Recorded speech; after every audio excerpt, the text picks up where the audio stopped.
오늘 사실요, 우리가 말씀 31절부터 41절까지 봤지만 오늘 본문의 핵심 구절은 31절, 32절이라고 볼 수 있어요. 특별히 32절에 보면은 진리를 알지니 진리가 너희를 자유롭게 하리라. 여러분, 이 말씀 너무나도 잘 아는 말씀이 여러분 격언처럼 아마 생각하면서 여기고 있는 그런 말씀일 겁니다. 어떤 분들은 표구를 하고 어떤 분들은 액자를 하고 또 어떤 분들은 또 이런 말씀을 가지고 이렇게 걸어놓기도 하는 그런 것들을 보았을 겁니다. 그런데요, 여러분, 우리가 이렇게 잘 알고 있는 이 구절이 주어진 앞에 그 배경의 말씀을 보면 놀랍다는 거예요. 깜짝 놀랄 일이 그 앞에 적혀 있다는 거예요. 여러분, 31절, 여러분 다시 한번 천천히 읽어보겠습니다. 31절 시작. 그러므로 예수께서 자기를 믿은 유대인들에게 이르시되,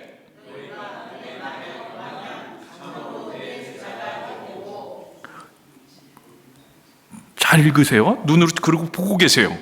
그 다음에 진리를 알지니 진리가 너희를 자유롭게 하리라.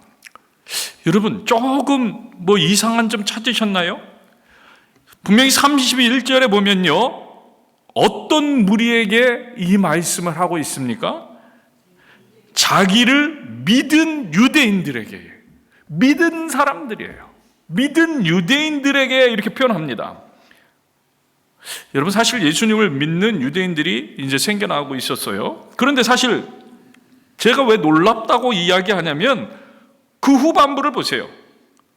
너희가 내 말에 거하면 참으로 내 제자가 되고, 분명 예수님을 믿은 유대인들이라고 분명히 말씀하셨는데, 그런데 참 제자가 아닐 수 있다는 말씀을 하고 있다는 거예요. 믿은 사람들입니다. 근데 제자는 아니라는 거예요. 제자는 아닐 수 있다. 여러분, 오늘날 교회에 다니고 예수를 믿는다고 말하는 사람들, 그 안에도요, 예수를 믿는 사람들은 있지만 제자가 아닐 수도 있다는 거예요. 제자가 아닐 수도 있다. 참 제자가 아닐 수 있다는 거예요. 예수님은요, 마태복음에 이런 말씀을 하신 적이 있습니다. 마태복음 7장 21절을 한번 같이 읽을까요? 나더러 주여 주여 하는 자마다 다 천국에 들어갈 것이 아니요 다만 하늘에 계신 내 아버지 뜻대로 행하는 자라야 들어가리라. 지금 예수님은요, 이 말씀을 다른 방법으로 하고 계신 거예요. 이 말씀, 똑같은 말씀을 하고 있는 겁니다. 여러분 기억하세요. 믿음이란 마치 결론이 난 것처럼 일이 끝난 상태가 아니라는 거예요. 믿음이란 시작이라는 거예요. 믿음이란 출생인 거예요. 믿음이란 것은 날마다 새로워져야 하는 거예요. 다시 태어나는 거예요. 다시 말해서 믿음을 가진 성도들은요, 계속해서 하나님의 말씀에 순종해야 한다는 거예요. 하나님의 진리를 중심으로 살아가야 한다는 거예요.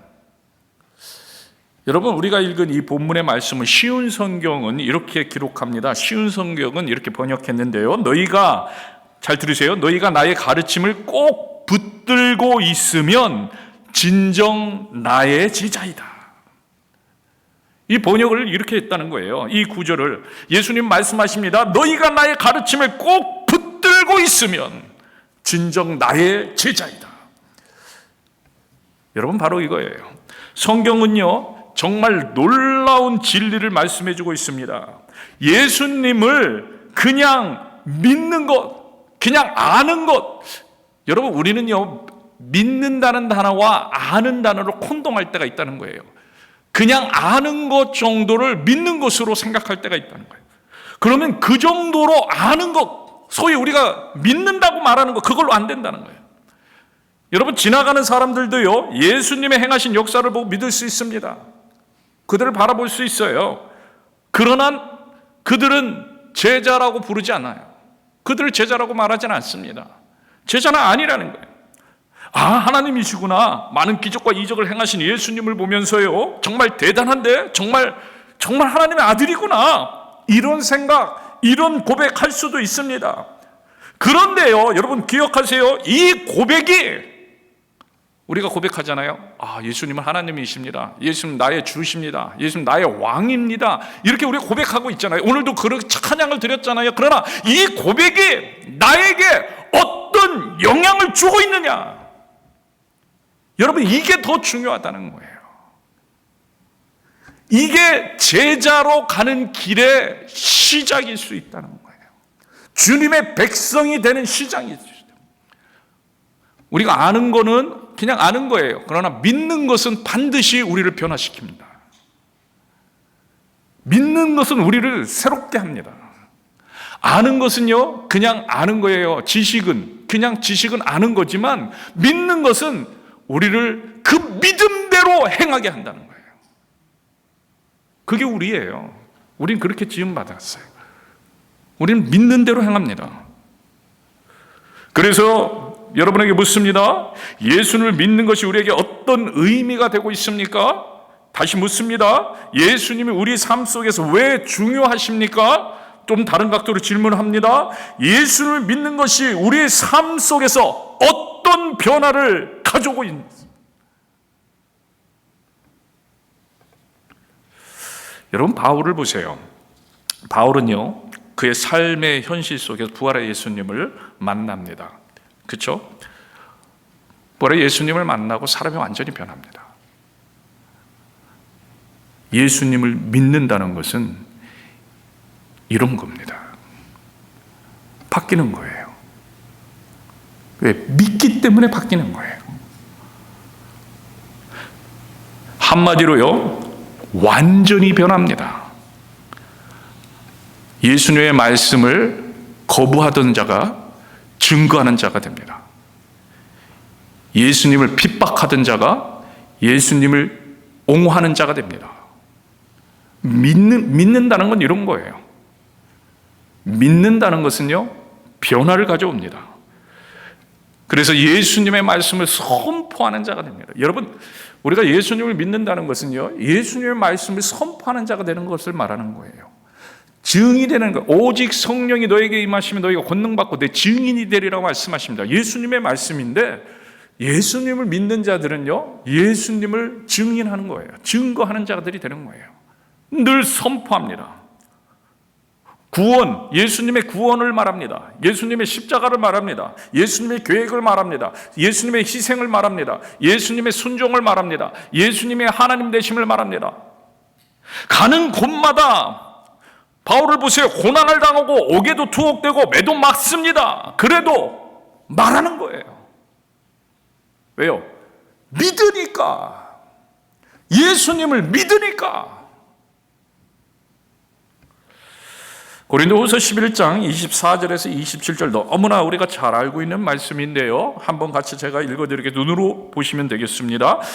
유대인들에게 40에서 하나 감한 매를 5번 맞았으면 바울이 하는 얘기입니다. 3번 태장으로 맞고 1번 돌로 맞고 3번 파선하고 1주야를 깊은 바다에서 지냈으며 여러 번 여행하면서 강의 위험과 강도의 위험과 동족의 위험과 이방인의 위험과 시인의 위험과 광야의 위험과 바다의 위험과 거짓 형제 중의 위험을 당하고 또 수고하며 애쓰고 여러 번 자지 못하고 줄이며 목마르고 여러 번 굶고 춥고 헐벗었노라. 그래도 말하는 거예요. 왜요? 믿으니까. 예수님 믿으니까. 멈추지 않고 복음을 전합니다. 멈추지 않고 구원을 말합니다. 멈추지 않고 예수님의 뜻을 이야기합니다. 멈추지 않고 증거합니다. 한마디로 예수님을 따르는 진정한 예수님의 제자가 됩니다. 오늘 본문이 말하는 참 제자가 되는 거예요. 여러분, 우리가 예수님을 믿을 때 그냥 아는 정도, 그냥 경험하는 정도, 그냥 지켜보는 정도로 머무르면 안 됩니다. 예수님은요, 분명히 말합니다. 오직 성령이 너희에게 임하시면 너희가 권능을 받고 머무르지 않는다는 거예요. 능력을 힘입는다는 거예요. 그게 성도라는 거예요. 왜? 우리 힘으로 하는 것이 아니라 성령의 힘으로 하는 거기 때문에. 그러기에 우리 안에는요, 지난주에도 성령 충만에 대해서 말씀드렸던 것처럼 성령 충만함을 갈망하면 갈망할수록 우리는요, 그냥 머물러 있지 않는다.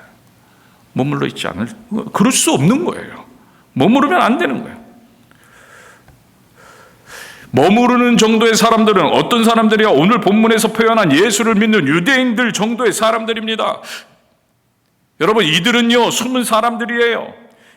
예수님이 체포되었을 때 예수님을 버리고 숨어 들어가 버린 사람들, 어려움을 당하면 그 믿음 자체를 잃어버리는 사람들. 근데 왜 그렇다고요? 왜 그렇게 됐다고요? 왜 숨어버린다고요? 여러분, 핵심은 이겁니다. 우리가 읽은 본문에서 분명히 말씀해 주고 계십니다. 내 말에 거하면. 다시 말해서 이들은요, 예수님의 말씀 안에 거하지 못해서입니다. 예수님의 가르침을 꼭 붙들고 있지 못해서입니다. 예수님을 계속 바라보고 예수님께 날마다 나아가야 하는데 그렇게 하지 못해서입니다. 바울이 죽음과 고생을 무릅쓰면서도 예수님의 복음을 전하는 이유, 그분이, 그 말씀이 바울 안에 거하였기 때문이에요. 성령이 함께하고 있기 때문에. 예수님의 말씀이 바울을 붙잡아 주기 때문이라는 거예요. 성령이 함께하고 있기 때문에. 그래서 바울은요, 항상 하나님의 뜻만을 생각하는 거예요. 하나님 계획을 생각하는. 먼저 그의 나라와 의를 구하는 거예요. 여러분, 먼저 그의 나라와 의를 구할 때 여러분의 삶 가운데 복이 임할 줄로 믿습니다. 여러분, 이게 말씀이에요. 말씀이 우리 안에 거하는데 우리 생각을 바꾸셔야 돼요. 우리가 복을 구합니다. 하나님 복 주세요. 건강에 복 주세요. 재물에 복 주세요. 성공에 복 주세요. 하나님 분명히 말씀해, 먼저 그의 나라와 의를 구하라. 그러면 더하리라. 그게 하나님의 말씀이 우리 안에 있는 거예요. 우리가 그것을 소망할 때, 그것을 계획할 때, 다 각자의 모습에서, 그렇다고 다 목회자가 되고 선교사가 되는 얘기 아니에요. 각자의 모습에서 하나님의 나라와 의를 구하게 된다는 거예요. 구하게 된다는 거예요. 먼저 그의 나라와 의를 구합니다, 바울은. 그래서 바울은요, 우리가 읽었지만 27절에 뭐라고 얘기해요? 또 수고하고 애쓰고 여러 번 자지 못하고 줄이며 목마르고 여러 번 굶고 춥고 헐벗었노라. 그 다음에 28절에 가서 뭐라고 얘기하고 있냐면, 그 이어지는 28절, 고린도후서 11장 28절 한번 보세요. 같이 읽겠습니다. 이 외의 일은 고사하고 아직도 날마다 내 속에 눌리는 일이 있으니 곧 모든 교회를 위하여 염려하는 것이야. 여러분, 그 상황이면 우리 같으면 뭐를 염려해요? 내 상황을 염려해야죠. 내 문제를 가지고 염려해야죠. 내 문제를 가지고 하나님 앞에 나아가 부르짖어서, 주님, 저 지금 춥고 배고프고 굶주리고 헐벗었고 목마르고 주여. 우리 같으면 그렇게 해야 되는데, 바울은 이때 오히려 뭐를 한다고요? 하나님의 나라와 의를 구하고 있더래요. 하나님의 나라를 의를 구해요. 그래서 바울이 축복받는 거예요. 그래서 항상 기쁜 거예요. 여러분, 이 사실을 분명히 여러분 기대해요. 어떤 고난과 매질과 죽을 위험을 당하고 지금 내가 생각하고 관심 있는 것은 교회를 위한 마음이다. 완전히 바뀐 거예요. 완전히. 교회를 핍박하던 그가 완전히 바뀌었어요. 실제로 우리의 경험도 우리에게 이런 모습을 말해줍니다. 여러분 스스로 생각해 보세요. 기도 열심히 할 때가 있었습니다. 말씀도 꾸준히 보고, 그래서 매일매일, 그리고 매 순간 하나님을 바라보고 하나님의 임재 앞에 나가던 그때, 그러면요, 어떤 어려움도 감수할 수 있을 거라는 믿음이 우리 안에 주어지잖아요. 약속의 하나님에 대한 바라봄이 생깁니다. 환경은 아닌데 그때는요, 그냥 하나님을 더 바라보면서 견딜 수 있더라는 거예요. 담대하게 지낼 수 있어요.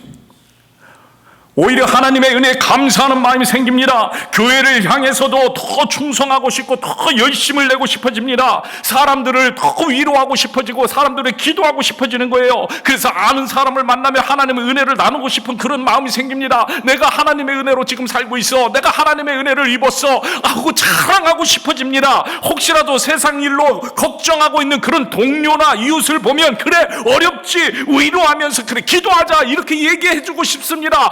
기도하자, 기도하면 다 하나님께서 이루어 주실 거야, 힘이 되어 주실 거야. 이게 우리가 하나님을 늘 의지하면서 나갈 때 우리의 모습 아닙니까? 은혜를 받고 있을 때 우리의 모습, 하나님과 동행할 때 우리의 모습, 하나님 첫사랑을 입혀주셨을 때 우리의 모습, 성령 충만할 때 우리의 모습. 그런데 어느 날 하나님을 바라봐야 하는 상황에서 문제를 생각하고 문제만 바라보면 어김없이 불안이 찾아오는 거예요. 불안해. 근데 희한하죠? 이 불안하기 시작하면 믿음에 대한 확신이 없어지는 거예요. 왜 그래요? 말씀 대신에 불안을 붙잡았기 때문에. 말씀을 놓친 거예요. 말씀을 놓친 거예요. 말씀에 거하지 못하는 상태가 됩니다. 그러면 담대하게 선포했던 그 믿음이 이제는요, 내가 그때 좀 이상했나 봐. 내가 왜 그때 그랬지? 그때는 이렇게 되는 거예요. 여러분 기억하세요. 이건 누구나 예외가 없어요. 누구나 예외가 없어요. 나는 괜찮아? 그 순간 넘어지는 거예요. 누구나 예외 없다고 그랬어요? 제 경험도 그것을 제게 말해줍니다. 저도 마찬가지라는 거예요. 누구나 예외가 없는 거예요. 여러분 우리만 그랬나요? 예수님의 수제자 베드로를 생각해 보세요. 바다 위를 걸어서 예수님께 걸어가던 베드로, 예수님께서 오라고 해갖고 신나게 걸어가던 베드로 어떻게 됩니까? 문제를 바라보니까 문제 속으로 들어가잖아요. 빠져들어가잖아요. 여러분 우리가 기억해야 합니다. 하나님을 바라보고 예수님을 바라보고 믿음을 선포하지 않으면, 한시라도 우리가 그 말씀 붙잡지 않으면 누구에게나 이때가 있는 거예요. 그리고 이때는요 언제나 찾아올 수 있습니다. 바로 이때가요, 오늘 본문에서 말하는 우리가 예수님의 말씀에 거하지 못할 때, 우리는요 매일매일 순간, 매일매일 예수님의 말씀에 거해야 합니다. 그렇지 않으면 그 순간 우리는 물에 빠지는 거예요. 그리고 놀란 가슴에 이제 허우적거리는 거예요. 살려달라고 말도 못할지도 모릅니다. 아니 어떤 분들은요 내가 물에 빠진지도 몰라요.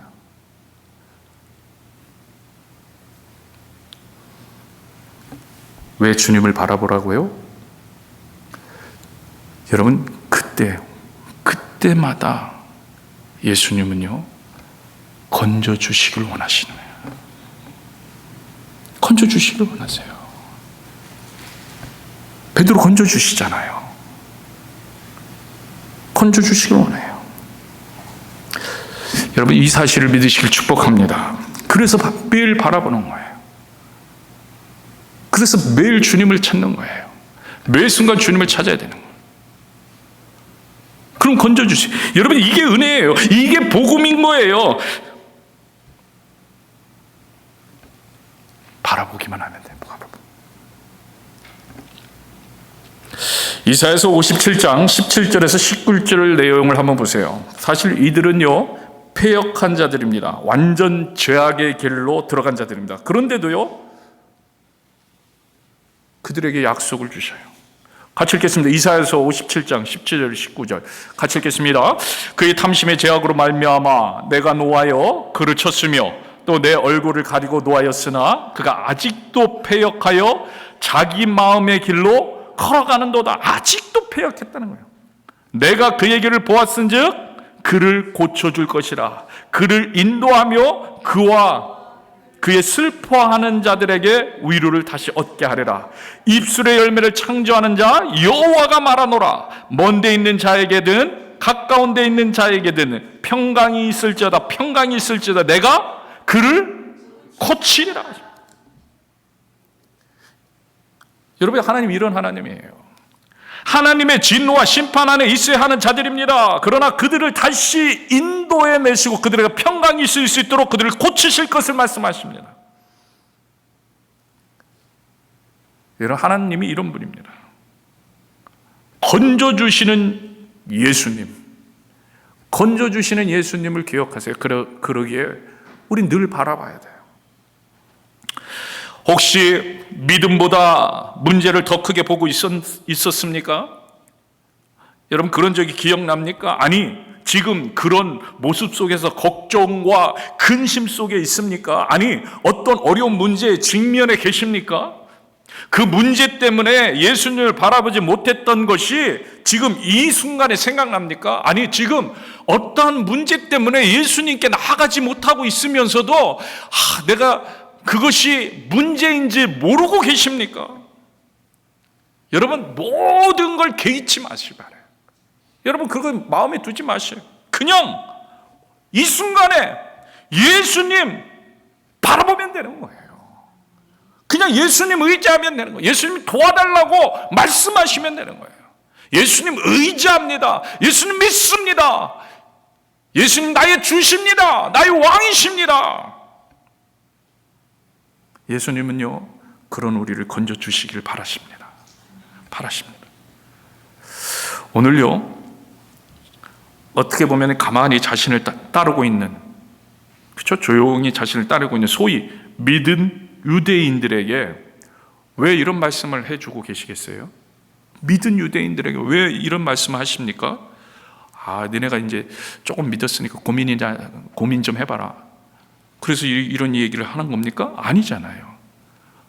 왜 하십니까? 건져주시기를 원하셔서요. 건져주시기를 원하셔서. 그래서 내 말에 거하면 된다고 말씀해 주시는 거예요. 말씀해. 여러분, 이제 말씀 안에 거하시길 바랍니다. 매일매일 순간 또 예수님을 바라보세요. 예수님이 말씀이에요. 말씀이 예수님이고, 예수님을 바라보시고 또 말씀을 읽으시고 또 말씀이 역사될 수 있도록 성령 충만을 간구하시고 기도하시고 무릎 꿇으시고 찾으시고. 여러분, 이게요, 별것 아닌 것 같은데 이런 모든 과정 속에서 우리가 성장하게 되는 거예요. 자라나게 되는 겁니다. 점점 주님의 말씀 안에 거하는 시간이 길어진다는 거예요. 성장한다는 것은 주님을 더 의지하는 그 시간이 길어지는 거예요. 여러분, 우리의 하루 속에, 우리의 일과 속에 그 주님과 함께하는 시간이 점점 더 길어지면 그만큼 주님을 누리게 되는 거예요. 그런데 우리가 주님을 거하는 그 시간이, 스스로 생각해 보세요. 얼마나 되는지.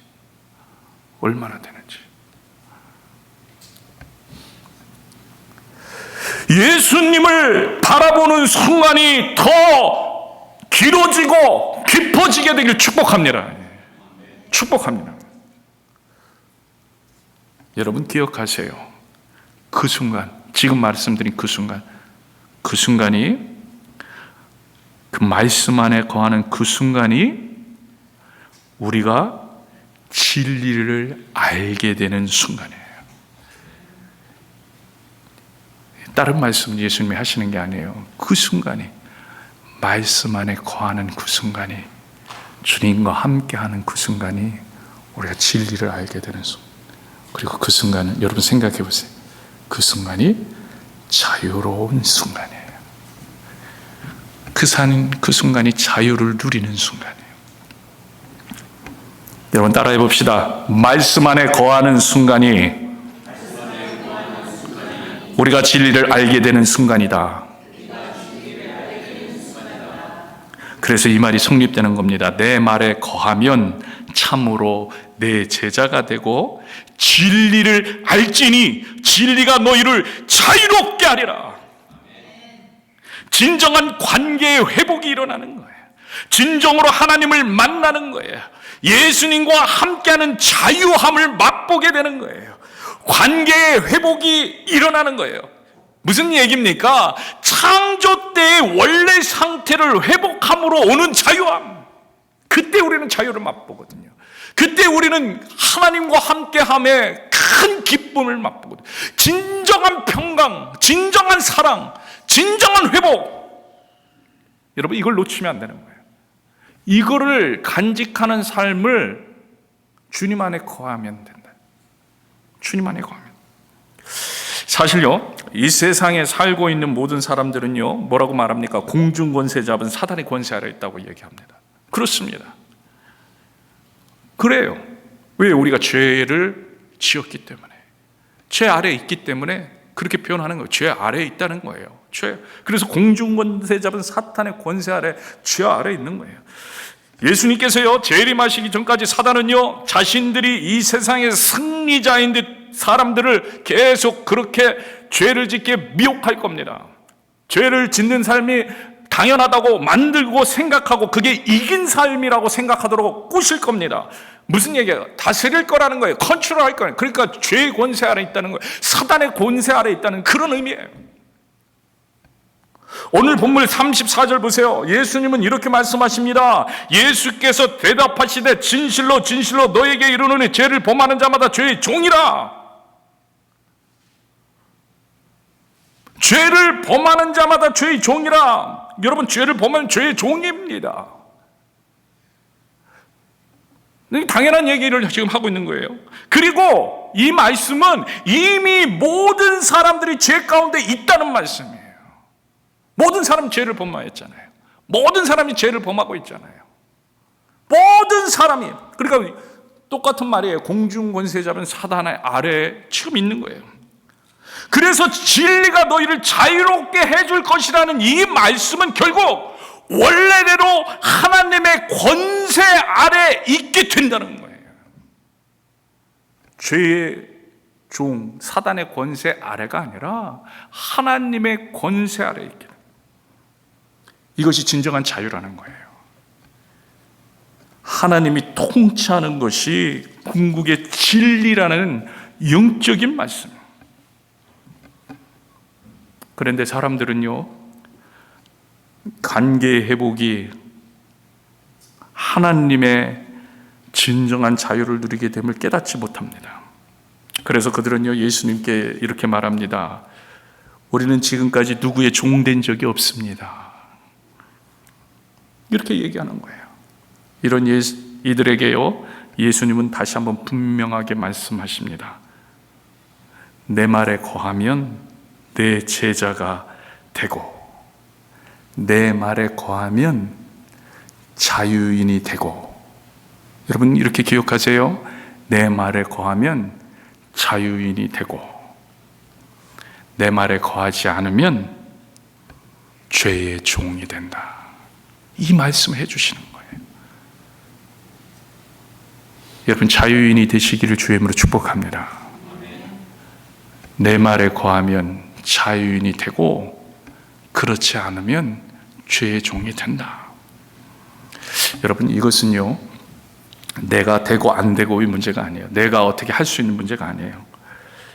예수님과 함께하는 자, 그러면 자유인이고요, 아니면 죄의 종인 거예요. 딱 두 부류밖에 없는, 이 세상에 사는 부류는 딱 두 부류예요. 예수님과 함께하며 자유를 누리는 자, 아니면 죄의 종. 물론요, 제가 계속해서 말씀드리듯 예수님과 함께 있으면서도 우리는 죄의 종 노릇할 수 있습니다. 여러분, 그때는요, 그 순간만큼은 예수님의 말씀 안에 거하지 않은 거예요. 그러니까 그때는요, 회개하고 돌아와서 예수님을 바라봐야 되는 거예요. 그게 우리에게 주신 회개의 축복인 거예요. 우리에게 주신 회개의 놀라운 은혜인 거예요. 그래서 회개가 축복이고 회개가 은혜인 거예요. 그럼 돌이켜야 되는 거예요. 돌이키는 작업을 계속해서 예수님을 바라보는 작업을 우리는 늘 해야 된다. 한 번 구원은 영원 구원이니까 내가 무슨 죄를 지어도 상관없어. 아니요, 하나님은 분명히 말하는 회개하라. 회개하라. 뭐예요? 다시 주님을 바라보라는 거예요. 주님을 다시 의지하라는 거예요. 주님의 말씀 안에 거하라는 거예요. 여러분, 그러한 저와 여러분들에게 주님으로 축복합니다. 그렇지 않으면 어떤 결과를 가져오는지 예수님 말씀해 주시는 37절이에요. 37절 같이 읽겠습니다. 나도 너희가 아브라함의 자손인 줄 아노라. 그러나 내 말이 너희 안에 있을 것이 없으므로 나를 죽이려 하는도다. 여러분, 이들은요, 처음에도 말씀드렸지만 예수를 믿은 유대인들입니다. 그런데 진정한 제자로 거듭나지 않으면, 말씀에 거하지 않으면, 진리를 알지 못하면, 그래서 날마다 예수님의 말씀을 붙잡고 살지 않으면 오히려 예수님을 죽이려 하는 자리에 설 수 있다는 거예요. 여러분, 예수님의 제자 중 한 사람 가룟 유다를 생각해 보세요. 자신의 생각과 다른 예수님의 모습을 보면서 그는 예수님의 말씀을 붙잡지 않습니다. 더 이상 붙잡지 않는 거예요. 예수님의 말씀에 거하지 않으니까 어떻게 돼요? 튕겨나가는 거예요. 그리고 어떻게 돼요? 적대시되고 죽이려 하잖아요. 죽이려. 말씀에 거하지 않으니까. 여러분, 예수님의 말씀이 내 생각과 달라도 말씀에 복종하는 자가 참 제자가 됩니다.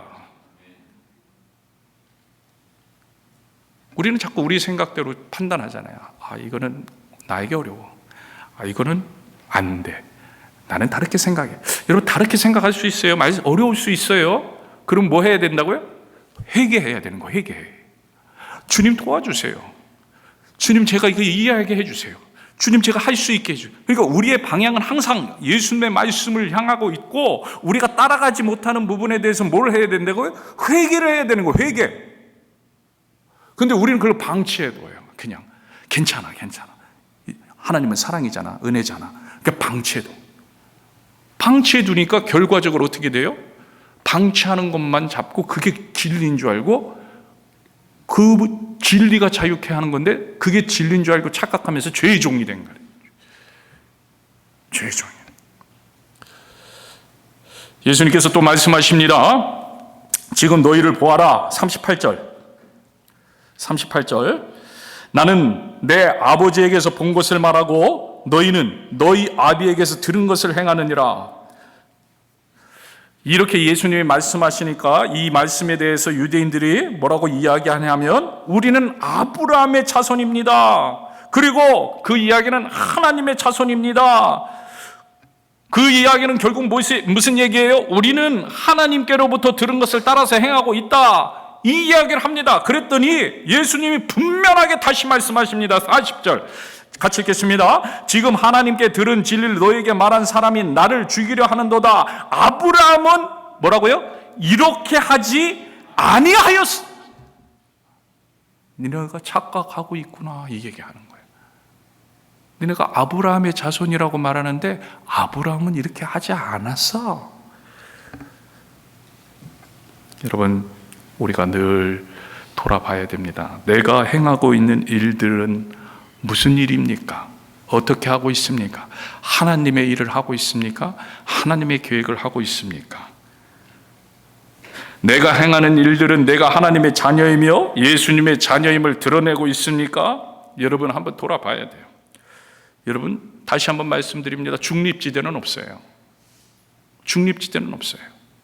하나님의 편, 하나님의 아닌 편. 딱. 여러분, 중립지대는 없어요. 41절 전반부를 보세요. 41절. 너희는 너희 아비가 행한 일들을 하는도다. 예수님은 분명하게 나누어서 표현하십니다. 너희는 하나님의 뜻이 아닌 너희 아비가 행한 일들을 하고 있다. 그리고 우리가 읽지는 않았지만 다음 본문인 요한복음 8장 44절에 가면 너희 아비가 누구인지를 예수님은 명백하게 말씀해 주십니다. 8장 44절 같이 읽겠습니다. 전반부. 너희는 너희 아비 누구라고요? 마귀에게서 났어요. 여러분, 예수님의 말씀 안에 거하는 것이 이래서 중요합니다. 제가 두려워하라는 게 아니에요. 여러분, 두려워할 필요가 없는 거예요. 예수님만 바라보면 되는 거예요. 예수님 바라보고 예수님 말씀하신 대로 하나님의 뜻을 받잡아 살려고 오직 예수. 우리 교회 오늘 이번에 표 오직 예수, 하나님을 알기 위해 전심전력을 가자. 오직 예수, 주님을 바라보기 위해 전심전력하는데 넘어질 수 있어요. 넘어지는 거 두려워하라는 게 아니에요. 넘어지는 거 인정하라는 거예요. 인정하고 다시 돌이켜서 회개하고 하나님을 바라보고 하나님을 의지하고, 그래서 늘 깨어있는 방법, 말씀과 기도의 삶을, 여러분 이걸 중단하면 안 된다는 얘기예요. 여러분 절대로 중단하면 안 돼요. 다른 걸 다 중단하더라도 말씀과 기도의 삶. 왜? 그 방법밖에 우리에게 베풀어 주신 길이 없는 거예요. 오직 예수, 하나님을 알기 위해 전심전력하세요. 주님 안에 거하면요, 여러분 얼마나 큰 축복이 있느냐. 여러분 35절 36절 같이 읽겠습니다. 종은 영원히 집에 거하지 못하되 아들은 영원히 거하나니. 아멘. 그러므로 아들이 너희를 자유롭게 하면 너희가 참으로 자유로우리라. 아멘. 여러분 이 축복을 누리게 되나? 하나님은요, 이 축복을 우리가 누리기를 간절히 원하는 거예요. 그래서 사실 예수 그리스도 이 땅에 보내주신 거잖아요. 여러분 이 복을 누리게 되는 저와 여러분들에게 주면 축복합니다. 성경을, 말씀을, 예수님의 뜻을 제대로 보고 깨닫고 행하고 믿음으로 나가는 축복의 백성 되길 주의 이름으로 축복합니다. 축복합니다.